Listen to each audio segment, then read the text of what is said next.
Bien, estamos conversando con Leonardo Soto, él es economista y en esta parte vamos a hablar de este 2023, un año que comienza con cierta incertidumbre desde el punto de vista económico.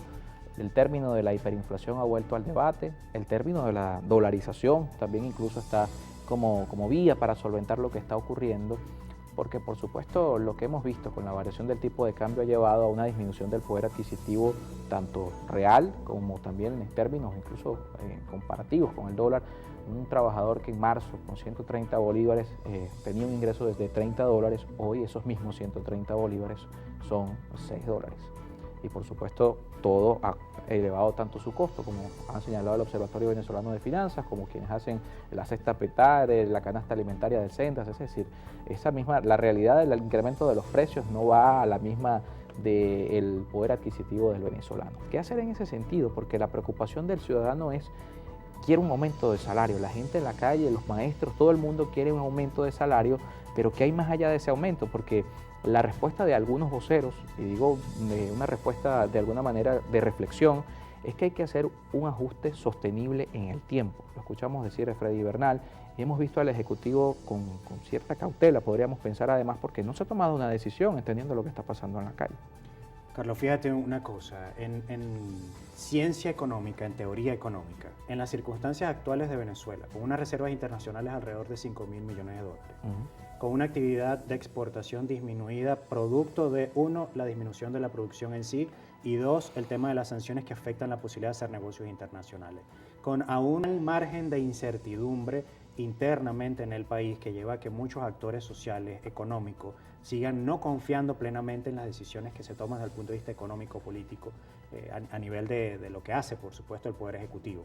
Todo elemento financiero que se incluye en la ecuación es muy, digamos, corrosivo, tóxico y implosiona esta estabilidad artificial que se creó a partir precisamente de esta inyección constante de divisas a la economía, producto de esa gran necesidad de contener el fenómeno hiperinflación que llevó precisamente a que el país se viera en una situación de gran crisis política y social durante el año 2015, 2016. Afectando también 2017. además las reservas internacionales. Afectando ¿no? las reservas internacionales, afectando nuestra posibilidad de endeudarnos internacionalmente hablando, que la deuda a nivel de la posibilidad pues, de tener acceso a ese dinero fresco es necesario en este punto. Entonces, ¿qué pasa?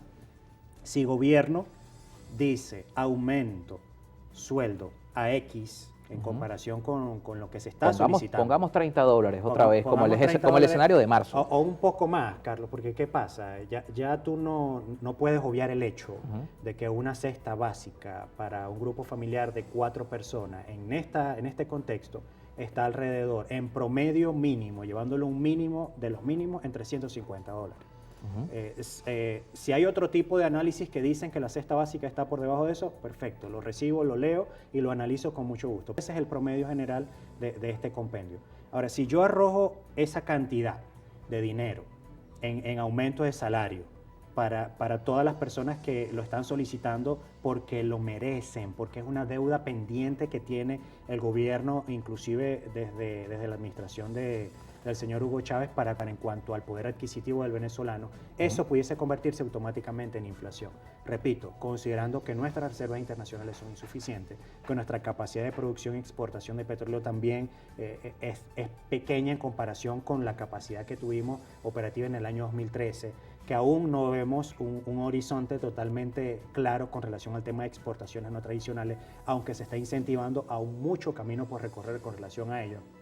Y el gran punto clave es, y aquí es donde viene el tema de ser sincero y frontal, qué tanto el gobierno va a decirle a las personas que están solicitando este aumento cuáles son las cuentas que en efecto pueden tocar para realizar ese aumento que no se convierta en un castillo de naipes desde el punto de vista inflacionario.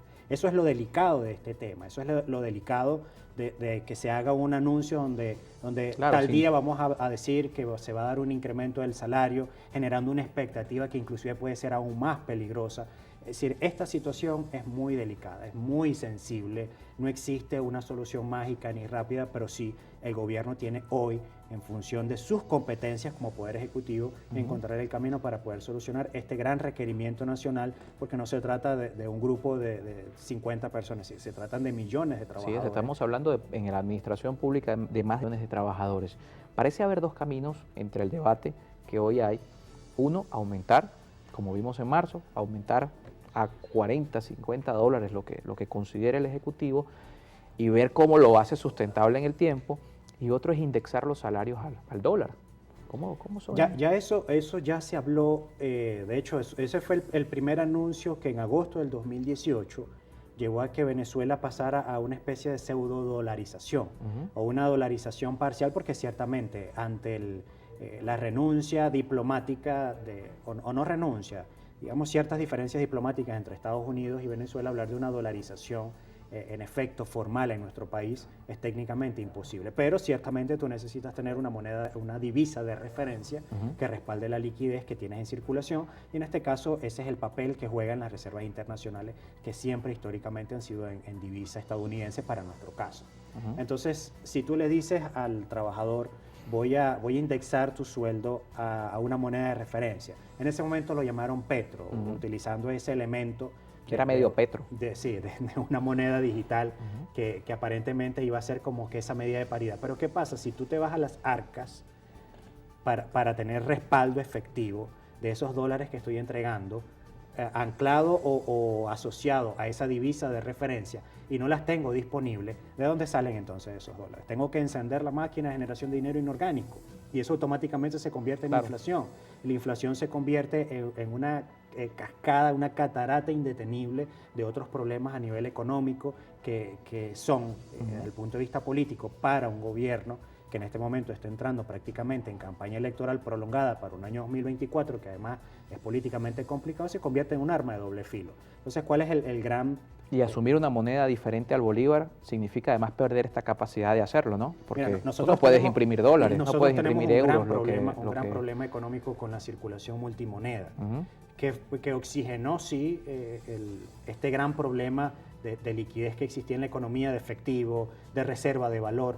Pero, por ejemplo, en Táchira, en Barinas, en Apure, el bolívar no existe. O sea, dominas el peso colombiano.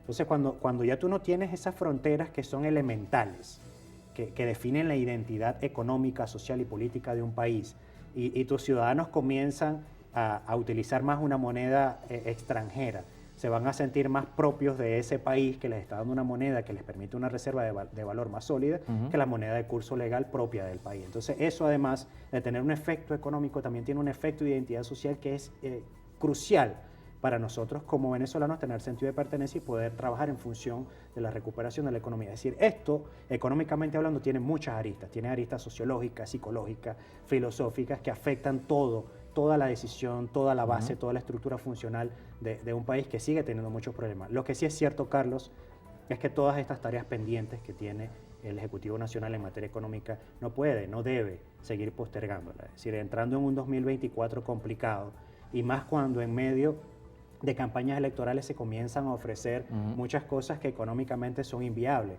Tú recordarás que en algún momento, en medio de la efervescencia de campañas electorales, se ofrecieron tarjetas donde tú podías sacar de un cajero parte de la renta petrolera, una cosa absurda totalmente. Que en algún momento alguien también ofreció, hay que dolarizar, que esa es la solución a todos los problemas. Eso es un espejismo. Sí soluciona algunas cosas monetarias, pero no soluciona la crisis económica. Así como eso, muchas otras cosas. Comienzan a ofrecerse cosas, y los ciudadanos se hacen una idea errónea de lo que implica administrar efectivamente los fondos de un país. Yo siempre he partido de un principio, desde el punto de vista político, que tiene que ver con lo económico. Los ciudadanos esperan de un gobierno que generalmente les provea de mucho, dame gratis, y obviamente eso sale de una cuenta que se acaba. Cuando los ingresos no son suficientes, esa cuenta llega a un punto de declive. Entonces, cuando ya no tengo más para darte, la ciudadanía responde y te castiga. Y elige a otro gobernante y le dice, bueno, arregla el problema que se generó, pero para yo arreglar ese problema tengo que aumentar impuestos, tengo que generar recaudación, tengo que hacer algunos recortes. Entonces la ciudadanía dice, bueno, pero aquel me daba, ahora este me está quitando, pero resulta es que yo tengo que llenar la cuenta. Entonces en ese proceso de que uno sale y el otro entra ofreciendo cosas que no tienen que ver con una realidad económica práctica, aquí es donde viene lo importante del plan económico. Yo hasta ahora, salvo aquel plan estratégico que se presentó entre el 2007, 2003, 2007, que tenían matices presupuestarios interesantes, hasta este momento yo no he visto un plan económico serio, actividad casada con línea presupuestaria. Claro.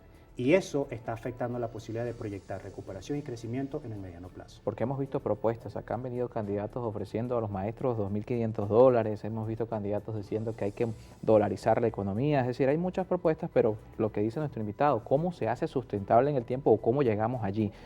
Pero el panorama parece sombrío entonces, porque cualquier decisión es mala para el ciudadano, parece, ¿no?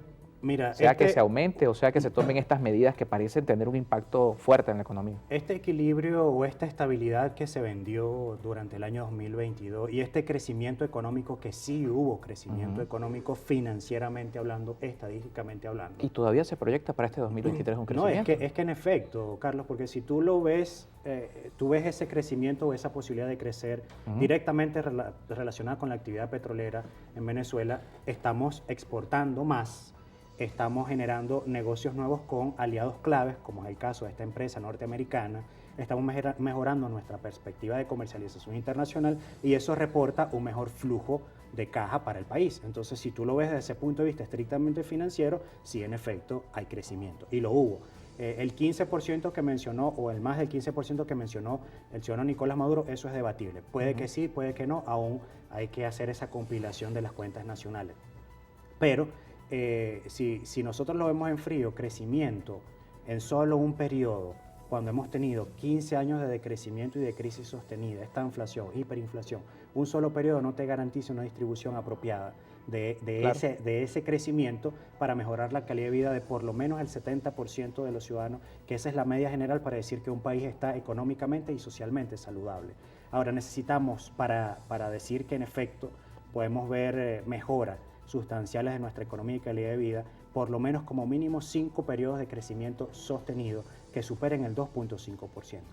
El gobierno no la tiene fácil y realmente estar en sus zapatos debe ser muy complicado. Cualquier decisión que en este momento tomen va a tener una consecuencia, sea en mayor cantidad o menor cantidad, pero va a tener una consecuencia.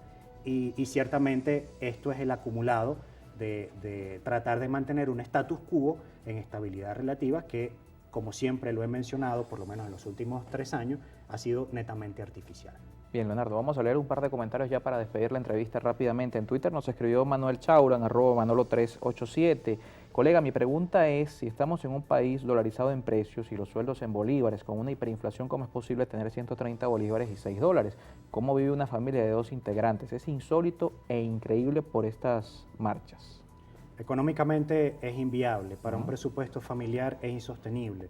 Toda familia debería tener dentro de su ingreso familiar la posibilidad de destinar un 40% de ese ingreso a gastos mensuales, destinar un 20% de eso al ahorro, un 20% de eso a la inversión y un 20% de eso posiblemente al ocio. Es decir, si el venezolano no tiene la posibilidad de tener acceso a esa distribución orgánica, saludable y necesaria, obviamente como país estamos mal. Y finalizamos con Ludewig, esto es a través de Instagram, @Ludewig1957. Hay un dato en redes sociales con respecto al sueldo base en varios países. En República Dominicana, $600, en Argentina, 185. Aquí corre el rumor que podría aumentarse a $50, pero seguiremos padeciendo los viejos y los trabajadores públicos. Esa cantidad en incremento obviamente tiene que responder a la posibilidad, como lo mencioné, de depósitos en reserva, en este caso a través de reservas internacionales, y la cantidad suficiente de producción que lleve a que ese dinero en circulación no genere más inflación o no genere nuevamente el fenómeno de la hiperinflación. Ciertamente hay muchas variables que atender y el gobierno tiene que colocarlas todas sobre la mesa al momento de decidir cuál es la cantidad que le permitiría su rango de acción financiero poder colocar como un posible aumento. Bien, Leonardo, muchísimas gracias por acompañarnos esta tarde. Leonardo Soto con nosotros, economista. Hacemos una pausa y cambiamos de tema, nos vamos a lo político. Emilio Useche estará con nosotros en estudio del partido UPP 89.